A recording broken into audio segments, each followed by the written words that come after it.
अस्सलाम वालेकुम नाजरीन, मैं हूं आपका होस्ट अजमल सियाल मेज़बान और आप देख रहे हैं BNA न्यूज़। नाजरीन, बुरेवाला की बात करेंगे। मैं मुल्तान डिवीज़न के एक फ़ेमस शहर बुरेवाला में मौजूद हूं, जहां जिनसी ज़्यादती के जो दरिंदगी के वाक़यात हैं वो दिन ब दिन जो है वो बढ़ते जा रहे हैं। और इस हवाले से पुलिस का क्या किरदार है, ये सारी तो बातें बात की हैं, लेकिन इस वक्त मैं इस बच्ची के साथ मौजूद हूँ जो 6 साला बच्ची है। इसकी स्टोरी ये है कि फ़तेह शाह के इलाका में ये जो है वाक़या पेश आया।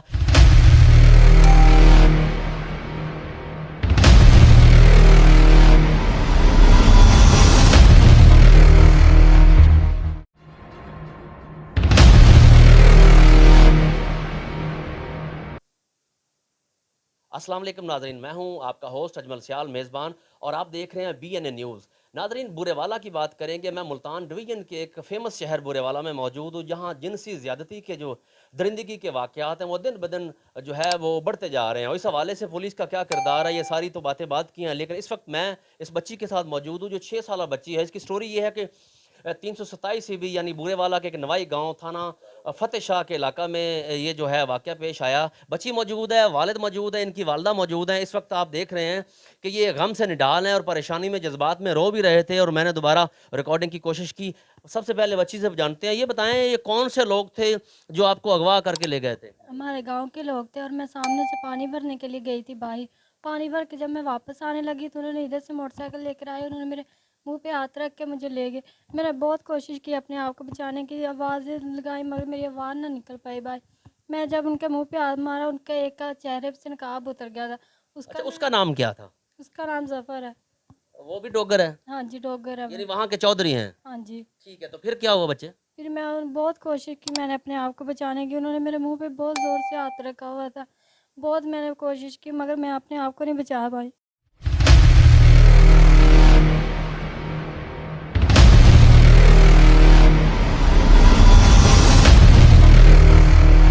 कि गम से निढाल है, जज़्बात में है, ज़ाहिर है इतनी इस तरह की जो खबर लगाना हमारे जो है एक मजबूरी है और क्योंकि इनकी सुनवाई नहीं हो रही थी वरना ये खबर लगाते हुए हमें शर्म आ रही है। ये बताएँ, इनके वालिदैन ने चूँकि हमें फ़ोर्स किया और ये कहा कि रिकॉर्डिंग के ज़रिए आईजी पंजाब और मुतल्लिका इदारों को जो है एक हमारी बात पहुँचाई जाए ताकि ऐवान में और कौमी असम्बली और सूबाई असम्बली में जो कहे लगाते हैं उनको भी ये पता चले कि हाँ, जिनके वोट लेकर वो वहाँ जाते हैं, यहाँ अवाम के साथ कौन-सी नाइंसाफ़ी हो रही है। वालिद मौजूद है, ये बताएँ कि कौन से लोग थे? नाम क्या था? बच्ची तो थोड़ी सहमी हुई है। वो ये डोगर है जी, हमारे गांव के हमारे पास ही रहते हैं। तो ज़िम्मेदार लोग हैं, बड़े आदमी को तो सुनते नहीं है ना वो लोग। तो उन्होंने ये वाक़या किया है। लड़के का नाम तो मुझे आता नहीं है, बच्ची को आता था। तो क्योंकि मैंने गांव में ज़्यादा नहीं रहता, सुबह अच्छा, इन्होंने कोई धमकी-धुमकी भी पहले लाई सी कि बच्ची नूं छेड़खानी वाला कोई वाक़या पेश आया होवे?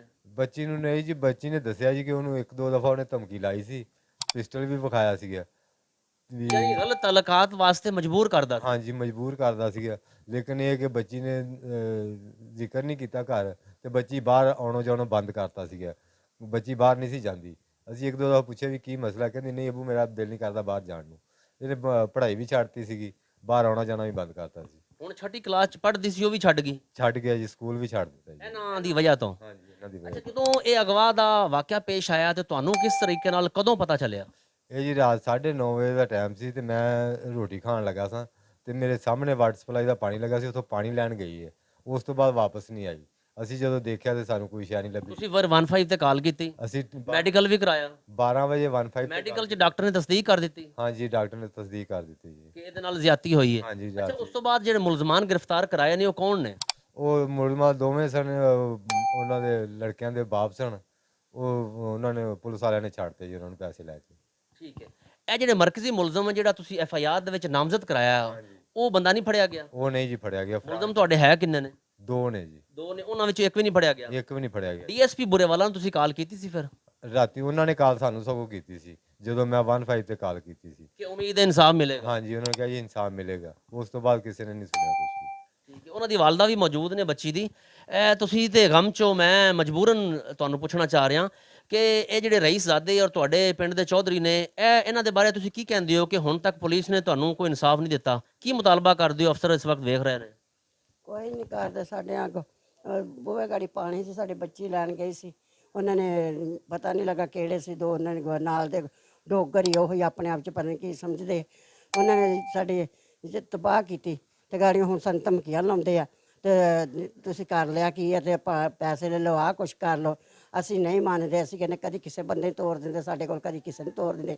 ਅਸੀਂ ਨਹੀਂ ਮੰਨਦੇ, ਅਸੀਂ ਨਹੀਂ ਪੈਸਾ ਲੈਣਾ ਚਾਹੁੰਦੇ, ਸਾਨੂੰ ਇਨਸਾਫ ਮਿਲਣਾ ਚਾਹੀਦਾ। ਅੱਛਾ, ਸਵਾਲ ਤੇ ਬੜਾ ਨਾਮੁਨਾਸਿਬ ਹੈ, ਅੱਲਾ ਮਾਫ ਕਰੇ। ਲੋਕ ਅਕਸਰ ਰੇਪ ਦਾ ਪਰਚਾ ਕਰਾਉਣ ਤੋਂ ਬਾਅਦ ਅਗਵਾ ਉਸ ਤੋਂ ਬਾਅਦ ਪੈਸੇ ਲੈ ਕੇ ਸੁਲ੍ਹਾ ਕਰ ਲੈਂਦੇ ਨੇ। ਤੁਹਾਡੇ ਬਾਰੇ ਵੈਸੇ ਮਸ਼ਹੂਰ ਹੈ ਕਿ ਤੁਸੀਂ ਬੜੇ ਇੱਜ਼ਤਦਾਰ ਆਦਮੀ ਹੋ ਤੇ ਪੈਸੇ ਲੈ ਕੇ ਸੁਲ੍ਹਾ ਨਹੀਂ ਕਰੋਗੇ। ਨਹੀਂ ਪੈਸਾ ਲੈਣਾ, ਅਸੀਂ ਨਾ ਕਦੀ ਇਹ ਜਿਹਾ ਸੋਚਿਆ ਤੇ ਨਾ ਲੈਣਾ ਹੀ ਅਸੀਂ।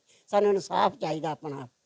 ਠੀਕ ਹੋ ਗਿਆ। ਉਹਨਾਂ ਦੇ ਵਾਲਿਦ ਵੀ ਮੌਜੂਦ ਨੇ। ਆਖਰ ਤੇ ਤੁਹਾਡਾ ਕੀ ਮੁਤਾਲਬਾ ਹੈ? ਇਹਨਾਂ ਦੇ ਵਾਲਿਦ ਬੱਚੀ ਦੇ ਮੌਜੂਦ ਨੇ, ਆਈਜੀ ਸਾਹਿਬ ਔਰ ਵਜ਼ੀਰ ਆਲਾ ਪੰਜਾਬ ਨੂੰ। ਵਜ਼ੀਰ ਆਲਾ ਪੰਜਾਬ ਨੂੰ ਸਾਡਾ ਇਹ ਮੁਤਾਲਬਾ ਹੈ ਜੀ ਕਿ ਸਾਨੂੰ ਨਾ ਕੋਈ ਪੈਸਾ ਚਾਹੀਦਾ, ਸਾਨੂੰ ਸਾਡੀ ਇੱਜ਼ਤ ਦਾ ਇਨਸਾਫ ਚਾਹੀਦਾ। ਸਾਡੀ ਇੱਜ਼ਤ ਤਬਾਹ ਹੋਈ ਹੈ ਜ਼ਿੰਦਗੀ ਪਰ, ਅਸੀਂ ਮਿਹਨਤ ਦੀ ਕਰਕੇ ਖਾਧੀ ਹੈ, ਬੇਈਮਾਨੀ ਹਰਾਮ ਨਹੀਂ ਕੀਤਾ ਅਸੀਂ। ਸਾਨੂੰ ਇਹਦਾ ਇਨਸਾਫ ਚਾਹੀਦਾ, ਸਾਨੂੰ ਆਪਣੀ ਇੱਜ਼ਤ ਦਾ ਇਨਸਾਫ ਚਾਹੀਦਾ। ਹੋਰ ਸਾਨੂੰ ਪੈਸੇ ਧੇਲੇ ਦੀ ਕੋਈ ਜ਼ਰੂਰਤ ਨਹੀਂ ਹੈਗੀ, ਨਾ ਅਸੀਂ ਪੈਸਾ ਲੈਣਾ ਹੈ ਤੇ ਨਾ ਸਾਨੂੰ ਜ਼ਰੂरत है।